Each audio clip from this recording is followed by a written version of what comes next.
আমরা আজকের দিন ঈশ্বরের বাক্য পড়ি হিতোপদেশ 28 অধ্যায় 20 পদ। একটি মাত্র পদ আসে, আমরা সবাই মিলে একসাথে পাঠ করি। বিশ্বস্ত লোক অনেক আশীর্বাদ পাইবে, কিন্তু যে ধনবান হইবার জন্য তাড়াতাড়ি করে সে অদণ্ডিত থাকিবে না। আমেন। ঈশ্বর তার আপন পবিত্র বাক্যে আশীর্বাদ করুন। প্রার্থনা করি। প্রভু যিশু, তোমাকে ধন্যবাদ দিই বাক্যের জন্য। তুমি আমাকে অনুগ্রহ করো, তোমার হাত আমার মুখে স্পর্শ করো। পবিত্র আত্মার মাধ্যমে তোমার এই বাক্যের ব্যাখ্যা আমাকে দিয়ে করিয়ে নাও, এবং আমাকে এবং শ্রোতা যত আমরা রয়েছি আমাদের সবাইকে অনুগ্রহ করো। বাক্যের অর্থ বুঝতে সাহায্য করো, বাক্যকে বিশ্বাস করতে সাহায্য করো, বাক্যের বাধ্য হয়ে তোমার আশীর্বাদ পেতে সাহায্য করো, আশীর্বাদের আকর হতে সাহায্য করো। ধন্যবাদ সহকারে প্রার্থনা যিশুর নামে চাই, আমেন। হালেলুয়া। এটা সবাইকে বলি জয় প্রভু যিশুর জয়। যারা সামনে পেছনে পাশে আছে আমাদের, তাদের বলি জয় প্রভু যিশুর জয়। যে অংশটা আজকে আমরা এখানে পাঠ করেছি 20 পদ, একটি মাত্র পদ, সেখানে আসল বিষয় যেটা বলা হয়েছে যে বিশ্বস্ততা ঈশ্বরের আশীর্বাদের মূল চাবিকাঠি। আমরা প্রত্যেকেই আশীর্বাদ পেতে চাই ঈশ্বরের, এবং ঈশ্বরও আমাদের আশীর্বাদ করেন, আশীর্বাদ করতে চান, কারণ আমরা তার সন্তান, আমরা তার সৃষ্টি মানুষ। আমাদের তিনি আশীর্বাদ করবেন বলে আহ্বান করেছেন, কিন্তু আমাদের তার প্রতি কী থাকতে হবে? বিশ্বস্ততা থাকতে হবে। অর্থাৎ আজকে যে বাক্যটা আমরা পড়েছি হিতোপদেশ বাক্যে আমাদের বলা হয়েছে বিশ্বস্ততাই হচ্ছে ঈশ্বরের আশীর্বাদ পাওয়ার মূল চাবিকাঠি, বিশ্বস্ততা। কিন্তু আমরা বুঝতে পারছি একটা বিষয়, যে বিশ্বস্ততা খুবই মূল্যবান ঈশ্বরের কাছে তার আশীর্বাদ পাওয়ার জন্য, এবং আমাদেরও কাছে এটা খুবই মূল্যবান। নিশ্চয়ই আমরা যেহেতু ঈশ্বরের আশীর্বাদই পেতে চাই, এটা খুবই মূল্যবান বিষয়। বিশ্বস্ততা যদিও খুবই মূল্যবান বিষয়, কিন্তু আজকের দিনে দুঃখের বিষয় হচ্ছে বিশ্বস্ততার খুবই অভাব। এবং আরও দুঃখের বিষয় হচ্ছে মণ্ডলীতে এবং বিশ্বাসী আমরা যারা, আমাদের জীবনেও এর অভাব, বিশ্বস্ততার এর অভাব আছে। এই যে আশীর্বাদের কথা বলা হচ্ছে, সাধারণত আমরা দুই প্রকারের আশীর্বাদের কথা জানি। এক প্রকার এটা হচ্ছে আমরা জানি সাধারণ আশীর্বাদ, যা সব মানুষেরাই পেয়ে থাকে। যেরকম আমরা জানি যে সূর্যের আলো সব মানুষেরা পায়, বৃষ্টি যখন হচ্ছে সেখানে, যেখানে বৃষ্টি হচ্ছে সবাই, সেখানকার লোকেরা, মানুষেরা, সেখানকার জমি, সব জায়গা তারা কী পায়? সেই বৃষ্টি পায়। এটা হচ্ছে সাধারণ আশীর্বাদ। কিন্তু দ্বিতীয় আশীর্বাদ, সেটা হচ্ছে অনন্য আশীর্বাদ, ইউনিক ব্লেসিংস, অনন্য আশীর্বাদ।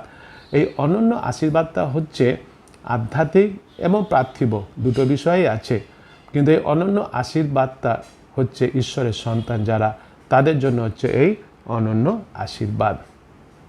আজকের আমরা তো বিশ্বাসী, আমরা তো ঈশ্বরের সন্তান। নিশ্চয়ই যিশুকে বিশ্বাস করার মাধ্যমে বাইবেল সে কথা বলে আমরা ঈশ্বরের সন্তান হয়েছি। সেই জন্য আজকে যদি আমি একজন বিশ্বাসী হিসাবে, একজন ঈশ্বরের সন্তান হিসাবে, যে অনন্য আশীর্বাদ, যেটা আধ্যাত্মিক আশীর্বাদ, যেটা পার্থিব আশীর্বাদ, যদি আমি মনে করে থাকি যে আমি কিন্তু এই অনন্য আশীর্বাদ থেকে বঞ্চিত হয়ে আছি, তাহলে আমাকে নিশ্চয়ই জানতে হবে, আমাকে নিশ্চয়ই দেখতে হবে যে কোন জায়গাতে আমি অবিশ্বস্ত আছি। হয়তো আমি এমন কোনো জায়গাতে অবিশ্বস্ত আছি, যার জন্য এই যে ঈশ্বরের অনন্য আশীর্বাদ, তার সন্তান হিসাবে, বিশ্বাস হিসেবে আমাকে পেতেই হবে, আমার পাওয়া উচিত, কিন্তু আমি পাচ্ছি না। তাহলে নিশ্চয়ই কোনো বিষয়ে আমি অবিশ্বস্ত আছি বলেই সেই ঈশ্বরের আশীর্বাদ থেকে আমি নিজেকে কী করছি? আমি বঞ্চিত করছি। এবং সেই জন্য আমাকে কি করতে হবে? আমাকে যে জায়গায় আমি অবিশ্বস্ত আছি, সেই জায়গায় আমাকে কি হতে হবে? বিশ্বস্ত হতে হবে।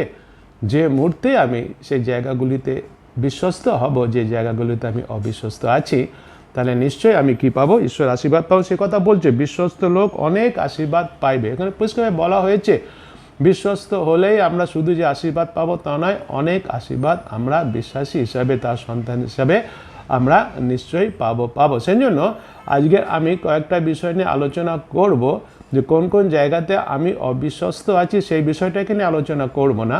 আলোচনা করব কোন কোন জায়গাতে আমাকে বিশ্বস্ত থাকতে হবে, তার সেই আশীর্বাদ পাওয়ার জন্য তার সন্তান হিসাবে, বিশ্বাসী হিসাবে আসি।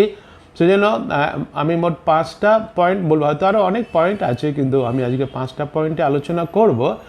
কিন্তু 5টা পয়েন্টেরই প্রত্যেকটা পয়েন্টের প্রত্যেকটা পয়েন্টেরই 5টা বিষয়, 5টা পয়েন্ট আলোচনা করব, কিন্তু প্রত্যেকটা পয়েন্টেরই 3টে বিষয় নিয়ে আলোচনা করব। প্রথম যে পয়েন্টটা হচ্ছে যে বিষয়গুলোকে আমাকে বিশ্বস্ত থাকতে হবে, তাহলে ঈশ্বর আশীর্বাদ আমি পাবো, অনেক আশীর্বাদ পাবো। তার প্রথমটা হচ্ছে ঈশ্বর ও তার বাক্যে বিশ্বস্ত হওয়া।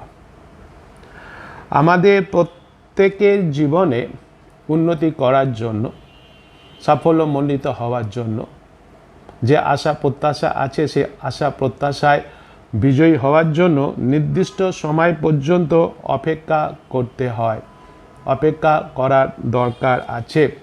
আর এই যে অপেক্ষা করছি, এই অপেক্ষা করার সময় আমাকে সে বিশ্বস্ততার পরিচয় দেওয়ার দরকার আছে। এবং অপেক্ষা করার সময় কি বিশ্বস্ততার পরিচয় দেওয়ার দরকার আছে? অপেক্ষা করছি আমি, আমার জীবনে যে আশা আছে, যে প্রত্যাশা আছে সাফল্যমণ্ডিত হওয়ার জন্য, উন্নতি করার জন্য, এই যে আমার জীবনে আশা প্রত্যাশা, এবং সেই জন্য আমি অপেক্ষা করছি, আমি নিশ্চয়ই উন্নতি করব, সাফল্যমণ্ডিত হব, আমার আশা, আমার প্রত্যাশা সফল হবে। কিন্তু এই অপেক্ষার সময়টা আমাকে করতে হবে অপেক্ষা কেবলমাত্র একমাত্র ঈশ্বরের উপরে, আর অন্য কোনো কিছুর উপরে নয়, আর অন্য কারোর উপরে নয়। যদি যোসেফের জীবনে আমরা দেখি, যোসেফের জীবনে তিনি সাফল্যমণ্ডিত হয়েছিলেন, কিন্তু তিনি অপেক্ষা করেছিলেন সেই দিন পর্যন্ত, ঈশ্বরের দিন পর্যন্ত। সেই হিসাবে আমাকেও সাফল্যমণ্ডিত হওয়ার জন্য তাড়াহুড়ো করলে হবে না, অপেক্ষা আমাকে করতে হবে, এবং অপেক্ষার সময় আমাকে সম্পূর্ণভাবে ঈশ্বরের উপরে কী করতে হবে? নির্ভর করতে হবে। প্রথম যেটা বলছি, এবং সেই প্রথম যে বিষয়টা বললাম, তার বিষয় থেকে একটা অংশ দেখি আমরা বাইবেলে। আজকে কিছু বাইবেলের অংশ আমরা দেখব। গীতসংহিতা 62 অধ্যায় তার 5 পদ যদি আমরা দেখি, আসি আমরা বাইবেল খুলি। গীতসংহিতা 62 অধ্যায় 5 পদে বলছে, হে আমার প্রাণ, নীরবে ঈশ্বরেরই অপেক্ষা করো, নীরবে ঈশ্বরেরই অপেক্ষা করো, কেননা তা হইতেই আমার প্রত্যাশা, কেননা তা হইতেই আমার প্রত্যাশা। অর্থাৎ এই যে অপেক্ষা করছি জীবনে আশা প্রত্যাশা সাফল্যমণ্ডিত হওয়ার জন্য, এই অপেক্ষা আমাকে নীরবে করতে হবে। কার জন্য? ঈশ্বরের উপরে সেই আশা প্রত্যাশা আমার রাখতে হবে, অপেক্ষা আমাকে করতে হবে। দ্বিতীয়ত হচ্ছে, আমরা যদি দেখি এই এক পয়েন্টেরই দ্বিতীয়ত হচ্ছে, আমাদের ঈশ্বরের বাক্যেও বিশ্বস্ত থাকতে হবে। যেরকম ঈশ্বরের উপরে আমাকে বিশ্বস্ত থাকতে হবে, ঈশ্বরের বাক্যেও বিশ্বস্ত থাকতে হবে। পাপ না করার জন্য ঈশ্বরের বাক্যকে আমাদের হৃদয় দিয়ে জানতে হবে। গীতসংহিতা 119 অধ্যায় যদি আমরা দেখি, তার 11 পদে কি কথা বলছে? তোমার বচন আমি হৃদয়ের মধ্যে সঞ্চয় করিয়াছি, যেন তোমার বিরুদ্ধে পাপ না করি। তোমার বচন মানে ঈশ্বরের বাক্য আমাদের হৃদয়ে রাখতে হবে, হৃদয় থেকে জানতে হবে, শিখতে হবে, এবং আমাদের কী করতে হবে? যেন পাপ করা থেকে আমাদের দূরে থাকতে হবে। তারপরে যেটা হচ্ছে যে প্রথম পয়েন্টেরই, প্রত্যেকটা পয়েন্টেরই 3টে করে বিষয় বলবো। তারপরে যে পয়েন্টটা হচ্ছে, প্রথম পয়েন্টেরই তৃতীয় পয়েন্ট এবং শেষ পয়েন্ট হচ্ছে, আমরা ঈশ্বরের বাক্য মেনে চললে ঈশ্বর অবশ্যই আমাদের আশীর্বাদ করবেন, আমাদের মধ্যে ঈশ্বরের শান্তি থাকবে। আমেন। হ্যাঁ, যদিও আমরা জানি এই যে পৃথিবীতে বাস করছি, আমরা যে জগতে বাস করছি, আমরা এটা হচ্ছে অশান্ত পৃথিবী, অশান্ত জগৎ, তথাপি আমাদের মধ্যে ঈশ্বরের শান্তি থাকবে। যদি আমরা দেখি যিশায়া ভাববাদী পুস্তক তার 26 অধ্যায় 3 পদ যদি আমরা দেখি, 3 পদে বলছে, যাহার মন তোমাতে সুস্থির, তুমি তাহাকে শান্তিতেই রাখিবে, কেননা তোমাতেই তাহার নির্ভর। শান্তিতে আমরা থাকব। তাহলে প্রথম যে বিষয়টা দেখলাম, আশীর্বাদ পাওয়ার, ঈশ্বর ও তার বাক্যে আমাকে কি হতে হবে? বিশ্বস্ত হতে হবে। এবং তার 3টে পয়েন্ট, প্রথম পয়েন্টে আমরা 3টে বিষয় শুনলাম। দ্বিতীয় পয়েন্ট যেটা হচ্ছে নিজের মণ্ডলীর প্রতি বিশ্বস্ত হই, নিজের মণ্ডলীর প্রতি বিশ্বস্ত হওয়া। প্রত্যেক বিশ্বাসীর স্থানীয় মণ্ডলী হচ্ছে আধ্যাত্মিক পরিবার। আমেন। আমরা কখনো যেন সেটা ভুলে না যাই। এবং সেই জন্য একটা কথা আমরা শুনি, আমরা যেন কাকঠোকরা পাখির মতো না হই। কাকঠোকরা পাখির স্বভাব আমরা জানি, নিশ্চয়ই জানি। কাকঠোকরা পাখি কী করে? একটা গাছে গিয়ে ঠকঠক করে, পছন্দ হলো না, আরেকটা গাছে গেল ঠকঠক করছে, আরেকটা গাছে গেল ঠকঠক করছে, এইভাবে কি করে একটা গাছ থেকে আরেকটা গাছ, একটা গাছ থেকে আরেকটা গাছ যায়। কিন্তু আমরা বিশ্বাসীরা যেন আমরা কখনো সেই কাকঠোকরা পাখির মতো না হই। একটা মণ্ডলীতে গেলাম, পছন্দ হলো না, হয়তো সেই মণ্ডলীর প্রচারকে প্রচার ভালো লাগছে না, সেই মণ্ডলীর বিশ্বাসের সাথে আমার ঠিক মতের মিল হচ্ছে না, যারা নেতৃবর্গ আছে তাদের ঠিক আমার পছন্দ হচ্ছে না, সেই আরেকটা মণ্ডলীতে গেলাম, আরেকটা মণ্ডলীতে গেলাম, পছন্দ হচ্ছে না, আরেকটা মণ্ডলীতে গেলাম। এরকম যেন আমরা কখনো যেন না করি।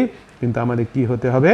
আমাদের মনে রাখতে হবে যে স্থানীয় মণ্ডলী, যে মণ্ডলী আমার, যে মণ্ডলী ঈশ্বর যে মণ্ডলী আমাকে দিয়েছে, সেই মণ্ডলী হচ্ছে আমার কাছে আধ্যাত্মিক পরিবার। ঈশ্বর আমাদের এক আত্মা হওয়ার জন্য আহ্বান করেছেন। যে মণ্ডলীতে আমি আহুত হয়েছি, যেটা আমার মণ্ডলী, এক আত্মা হওয়ার জন্য তিনি আমাদের কি করেছেন? আহ্বান করেছেন। আমরা দেখি প্রথম করিন্থীয় তার 1 অধ্যায়, প্রথম করিন্থীয় তার 1 অধ্যায়ে 10 পদে বলছে, কিন্তু হে ভাতৃগণ, আমাদের প্রভু যীশু খ্রিস্টের নামে আমি তোমাদেরকে বিনয় করিয়া বলি, তোমরা সকলে একই কথা বলো, তোমাদের মধ্যে দলাদলি না হোক, কিন্তু এক মনে ও এক বিচারে পরিপক্ক হও। তারপরে হচ্ছে যেটা আমরা শুনি, এই দ্বিতীয় পয়েন্টেরই আরও দুটো যে বিষয় আছে, তার মধ্যে একটা বিষয় বললাম। দ্বিতীয় বিষয় হচ্ছে যে নিজের মণ্ডলীর প্রতি বিশ্বস্ততা প্রকাশ করার শ্রেষ্ঠ উপায় হচ্ছে মণ্ডলীর নেতৃবর্গের বাধ্য হওয়া। মণ্ডলী যারা পরিচালনার দায়িত্বে আছেন, যারা পরিচালনার দায়িত্ব পেয়েছেন ঈশ্বরের কাছ থেকেই, বিশ্বাসী হিসাবে সেই মণ্ডলীর আমাকে কী করতে হবে? তাদের বাধ্য হতে হবে। তাদের বিচার বা কোনো ক্ষতি না করা, তাদের জন্য আমরা কোনো বিচার না করি, তাদের যেন কোনো ক্ষতি আমরা যেন না করি। ইব্রিয় পুস্তক যদি আমরা দেখি, আসি আমরা বাইবেল খুলি, ইব্রিয় তার 13 অধ্যায় 7 পদ, ইব্রিয় 13 অধ্যায় 7 পদে বলছে, যাহারা তোমাদিগকে ঈশ্বরের বাক্য বলিয়া গিয়াছেন, তোমাদের সেই নেতাদিগকে স্মরণ করো এবং তাহাদের আচরণের শেষ গতি আলোচনা করিতে করিতে তাহাদের বিশ্বাসের অনুকারী হও। সেটা আমরা দেখতে পেলাম। আরেকটা বিষয় হচ্ছে যে নিজের মণ্ডলীর প্রতি বিশ্বস্ত হওয়ার। সব সময় এই পরিচালক বর্গ যারা, নেতৃবর্গ যারা, তারা যে পরিচর্যার কাজ করছেন মণ্ডলীতে, তাদের সেই কাজে সাহায্য ও সমর্থন করা। কারণটা কি? কারণ হচ্ছে এরা কি করছে? এই পরিচালক বর্গ যারা আছেন মণ্ডলীতে, ঈশ্বরের দ্বারা মনোনীত হয়েছেন, এরা ঈশ্বরের রাজ্যের জন্য দিবারাত্র চোখের জলে পরিশ্রম করছেন। সেই জন্য বিশ্বাসী হিসাবে, স্থানীয় মণ্ডলীর বিশ্বাসী হিসাবে আমাকে কি করতে হবে? আমাকে তাদের সাহায্য করতে হবে এবং তাদের সেই কাজে সমর্থন করতে হবে। আমরা দেখি ঈশ্বরের বাক্যই দেখি, আমরা প্রথম থিসসলুনিকীয় আমরা বার করি, তার 5 অধ্যায় যদি আমরা দেখি 12-13 পদে বলছে, কিন্তু হে ভাতৃগণ, আমরা তোমাদিগকে নিবেদন করিতেছি, যাহারা তোমাদের মধ্যে পরিশ্রম করেন ও প্রভুতে তোমাদের উপরে নিযুক্ত আছেন এবং তোমাদিগকে চেতনা দেন, তাহাদিগকে চিনিয়া লও, আর তাহাদের কর্মপ্রযুক্ত তাহাদিগকে প্রেমে অতিশয় সমাদর করো। এটা দেখি আমরা প্রথম তিমথিও যদি আমরা দেখি, তার 5 অধ্যায়, প্রথম তিমথিও 5 অধ্যায় 17-18 পদে বলছে, যে প্রাচীনেরা উত্তম রূপে শাসন করেন, বিশেষত যাহারা বাক্যে ও শিক্ষাদানে পরিশ্রম করেন, তাহারা দ্বিগুণ সমাদরের যোগ্য গণিত হউন।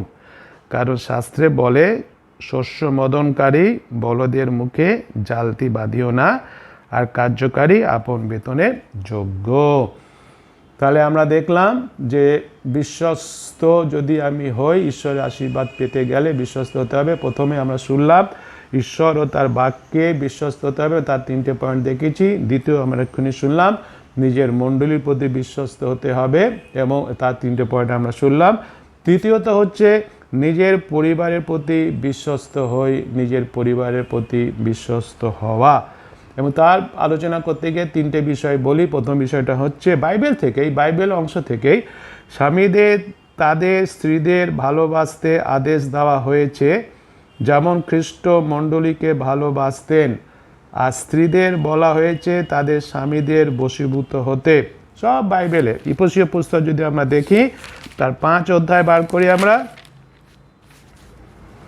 22 থেকে 25 পদ বলছে, নারীগণ তোমরা যেমন প্রভুর তেমনি নিজ নিজ স্বামীর বশীভূত হও, কেননা স্বামী স্ত্রীর মস্তক, যেমন খ্রিস্ট মণ্ডলীর মস্তক, তিনি আবার দেহে ত্রাণকর্তা। কিন্তু মণ্ডলী যেমন খ্রিস্টের বশীভূত, তেমনি নারীগণ সর্ববিষয়ে আপন আপন স্বামীর বশীভূত হও। স্বামীরা তোমরা আপন আপন স্ত্রীকে সেইরূপ প্রেম করো, যেমন খ্রিস্ট মণ্ডলীকে প্রেম করিলেন আর তাহার নিমিত্ত আপনাকে আপনাকে প্রদান করিলেন। তাহলে হচ্ছে দেখতে পাচ্ছি আমরা যে পরিবারের প্রতি বিশ্বস্ত। প্রথম হলো স্বামী স্ত্রীর বিষয়। পরিবারটা শুধু স্বামী স্ত্রী নয়, স্বামী স্ত্রী আছে, সন্তানও আছে। আবার দেখি দ্বিতীয় এই পয়েন্টেরই দ্বিতীয় বিষয়টা হচ্ছে স্বামীদের তাদের স্ত্রীদের প্রতি বিশ্বস্ত থাকতে হবে, আর স্ত্রীদেরও তাদের স্বামীদের প্রতি বিশ্বস্ত হওয়া উচিত। সেটা যদি আমরা দেখি ইব্রিয় পুস্তক তার 13 অধ্যায় 4 পদে বলছে, সকলের মধ্যে বিবাহ আদরণীয় ও সেই শয্যা বিমল হোক, কেননা ব্যভিচারীদের ও বেশ্যাকামীদের বিচার ঈশ্বর করিবেন। এই বিশ্বস্ততা আমাদের থাকতে হবে স্বামী স্ত্রীর প্রতি। এবং তারপরে পরিবারের প্রতি বিশ্বস্ত তৃতীয় যে বিষয় হচ্ছে সন্তানদের বলা হয়েছে যেন তারা তাদের পিতা ও মাতার বাধ্য হয়। এই যে পিতা মাতার বাধ্য হয়, এটা হচ্ছে একটা প্রতিশ্রুতি। বাধ্য হলে তাহলে কি হবে, তারা ঈশ্বরের আশীর্বাদ পেয়ে দীর্ঘজীবন লাভ করবে। আবার উল্টো দিকে যদি আমরা দেখি, পিতা ও মাতাদের বলা হয়েছে যেন তারা তাদের সন্তানদের ক্রুদ্ধ না করে, কিন্তু কি করে, প্রভুর শাসনেও তারা কি করে, প্রভুর শাসন ও চেতনা দ্বারা তাদের যেন মানুষ করে, সে কথা বলা হয়েছে ঈশ্বরের বাক্যেতেই। এই এফেসীয় পুস্তকে যদি আমরা দেখি 6 অধ্যায় 1 থেকে 4 পদ বলছে, সন্তানেরা তোমরা প্রভুতে পিতা মাতার আজ্ঞাবহ হও, কেন তাহা ন্যায্য। তোমার পিতাকে ও তোমার মাতাকে সমাদর করিও, এ তোর প্রতিজ্ঞা সহযুক্ত প্রথম আজ্ঞা, যেন তোমার মঙ্গল হয় এবং তুমি দেশে দীর্ঘায়ু হও। তার পিতারা তোমরা আপন আপন সন্তানদিগকে ক্রুদ্ধ করিও না, বরং প্রভু শাসনে ও চেতনা প্রদানে তাহাদিগকে মানুষ করিয়া তোলো। এটা হচ্ছে পরিবারের প্রতি বিশ্বস্ত। স্বামী স্ত্রীর প্রতি যেরকম বিশ্বস্ত, সন্তান পিতামাতার প্রতি যেরকম বিশ্বস্ত, পিতামাতারাও সন্তানদের প্রতি সেইভাবে ব্যবহার করতে হবে। তৃতীয়টা হচ্ছে বললাম, প্রথমটা বলেছিলাম ঈশ্বর তার বাক্যের প্রতি বিশ্বস্ত, তারপরে বলেছিলাম সে নিজ মণ্ডলীর প্রতি বিশ্বস্ত, তৃতীয় পরিবারের প্রতি বিশ্বস্ত, এবং চতুর্থ হচ্ছে নিজের অর্থের বিষয়েও বিশ্বস্ত হওয়া। অর্থের প্রতি এটা খুবই গুরুত্বপূর্ণ বিষয়। খুব যত্ন সহকারে আমাকে পরিকল্পনা করতে হবে যে আমি কিভাবে আমার অর্থ যেটা আমার আছে তা আমি ব্যয় করব। খুব যত্ন সহকারে আমাকে কী করতে হবে, পরিকল্পনা করতে হবে। হিতোপদেশ তার 27 অধ্যায় যদি আমরা দেখি, হিতোপদেশ 27 অধ্যায় 23 পদে বলছে, তুমি আপন মেষপালের অবস্থা জানিয়া লও, আপন পশুপালে মনোযোগ করো। এবং সেই জন্য আমাকে মনে রাখতে হবে যে আমি কিভাবে তা ব্যয় করব। ভালো করে জানতে হবে আমার কতটা আয় আছে, কতটা সম্পত্তি আছে। পশুপাল তো তখনকার দিনে সে পশুপাল ছিল, এখন তা সেগুলো নেই। এখন আমার অর্থ আছে, অর্থ পাচ্ছি, আমরা সেটা কিভাবে ব্যয় করব।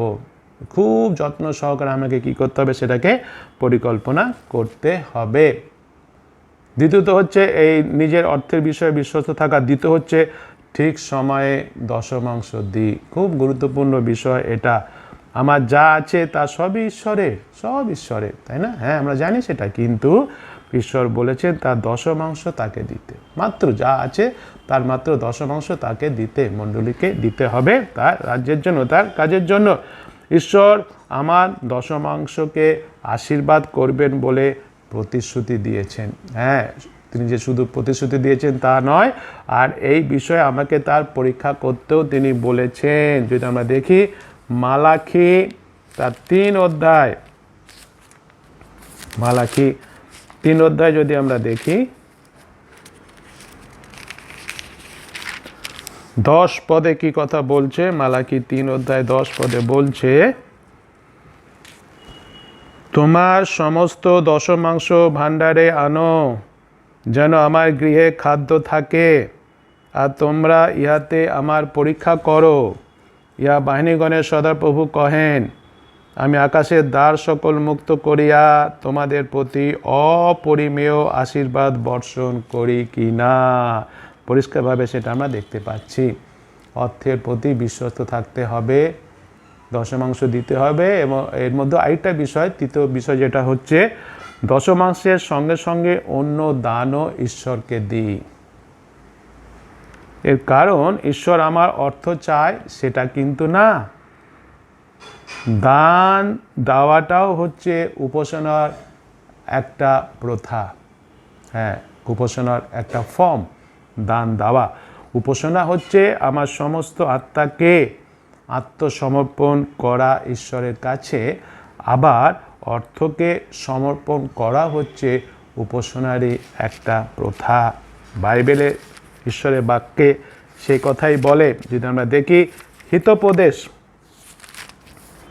3 অধ্যায় যদি আমরা বার করি, হিতোপদেশ 3 অধ্যায় 9 পদে কি কথা বলছে আসি তো আমরা দেখি,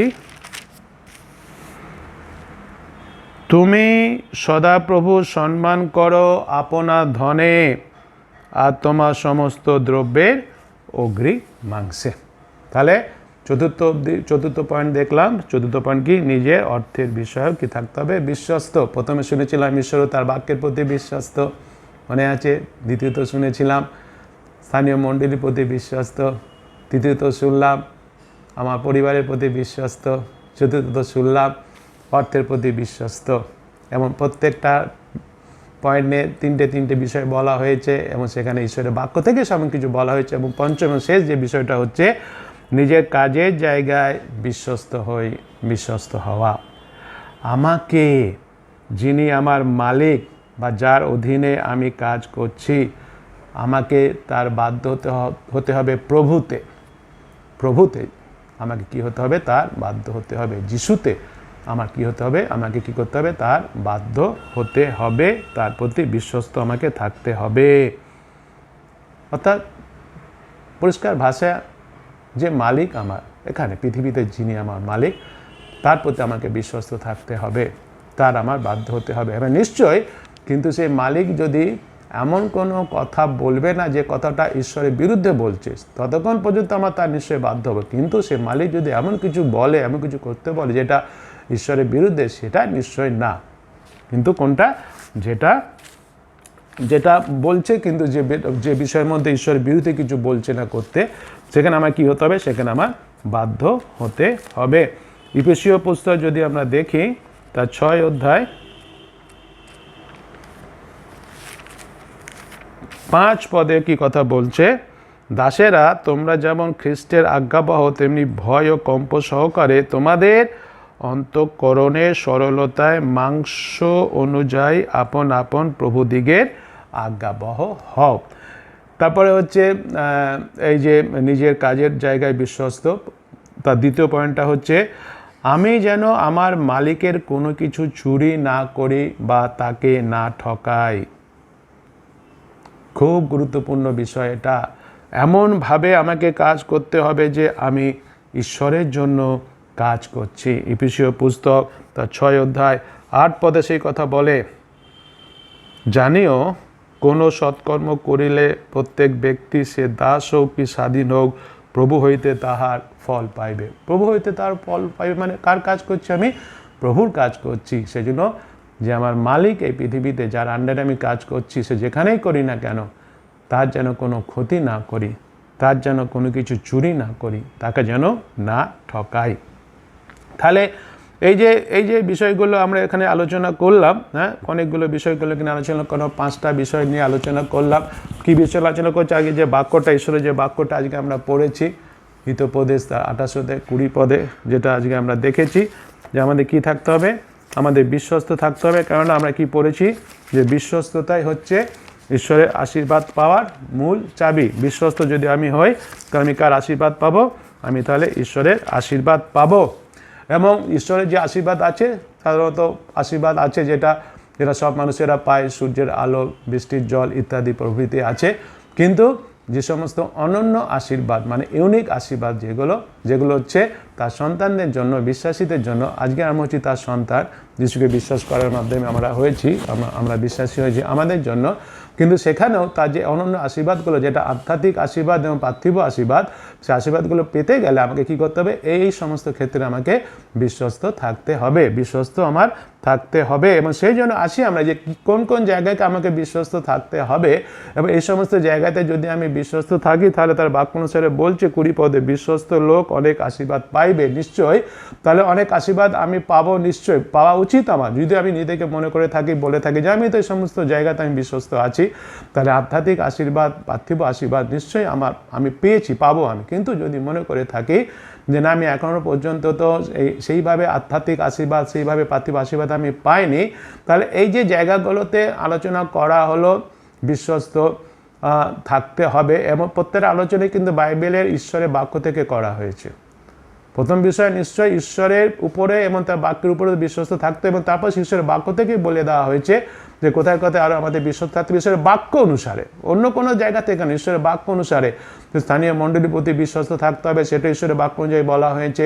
আমাদের পরিবারের প্রতি বিশ্বস্ত থাকতে হবে, সেটা ঈশ্বরের বাক্য থেকে বলা হয়েছে। আমাদের অর্থের প্রতি বিশ্বস্ত থাকতে হবে, সেটা ঈশ্বরের বাক্য থেকে বলা হয়েছে। যেখানে আমরা কার্য করছি, কার্যক্ষেত্রেও আমাকে বিশ্বাস থাকতে হবে, সেই সমস্ত কিছু ঈশ্বরের বাক্য থেকে বলা হয়েছে। এখন আসি, সবার শেষে একটা কথা বলে আমি শেষ করি, যে আমি নিজেকে প্রশ্ন করি যে আমি এখন এই যে বিষয়গুলো এতক্ষণ ধরে আমরা শুনলাম, যে এই সমস্ত বিষয়গুলিতে বিশ্বস্ত থাকতে হবে, বিশ্বস্ত থাকি তাহলে ঈশ্বর আশীর্বাদ পাবো, তাহলে এর কোন কোন বিষয়ে এখনো পর্যন্ত আমি অবিশ্বস্ত আছি? নিজেকে একটু চিন্তা করি, নিজে থেকে একটু বোঝার চেষ্টা করি, দেখি আমি নিজেকে পর্যালোচনা করে দেখি কোন কোন জায়গায় এখনো পর্যন্ত আমি অবিশ্বস্ত আছি। সঠিকভাবে পর্যালোচনা করি নিজেকে। কেননা মনে রাখি, যে তার পাপ গোপন করে সে উন্নতি করে না।